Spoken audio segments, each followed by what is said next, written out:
again, everyone. It's Mrs. Shadbolt. Um, I don't know if many of you know, but I love Pete the Cat.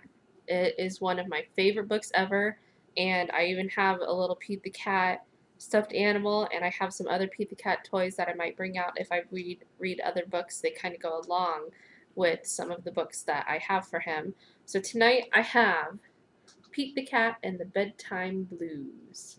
I figured since it's a little bit later tonight, I would do an actual bedtime book, especially since I wanted to do Pete the Cat today.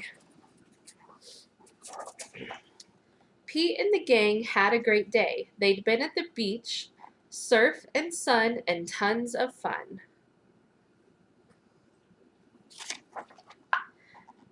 But when the sun went down, they didn't want the fun to end.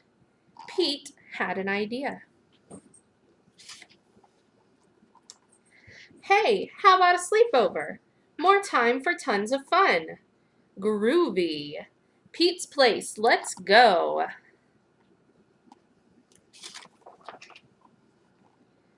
The party was far out, but they knew they couldn't stay up all night.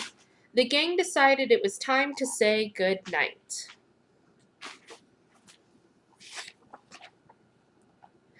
On went the pajamas and out went the light. Good night, Gus. Good night, Alligator. Good night, Toad. Good night, Pete. I like that there's a pizza box right there on the floor.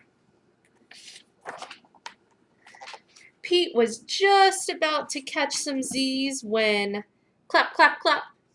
Who did that? Pete asked. It was me, said Grumpy Toad. I don't want to go to bed. I want to clap instead. Pete covered his head. This cool cat needs to go to bed. Good night, Gus. Good night, Alligator. Good night, Toad. Good night, Pete. Time to sleep.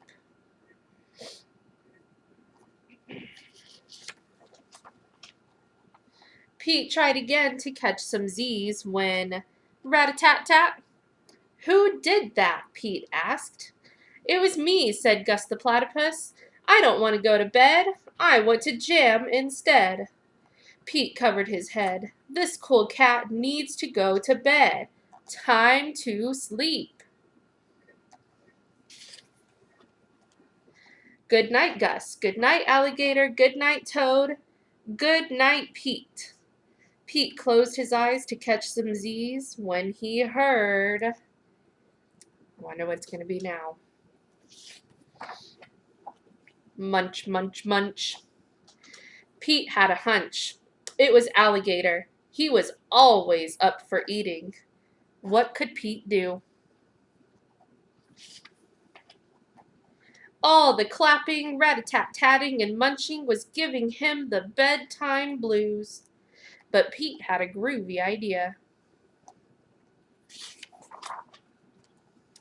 He got out his favorite bedtime story and started to read, first to himself and then to the gang. And if you look close, he's reading his own book. Pete the Cat and the 10 Little Monsters. Pete noticed it was finally quiet. No more clapping, no more rat-a-tat-tatting, and no more munching. They all settled down, and no one made a sound.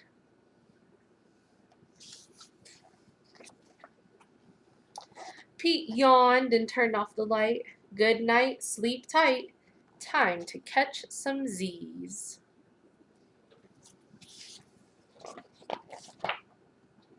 And that is the end. Have a good night, everybody.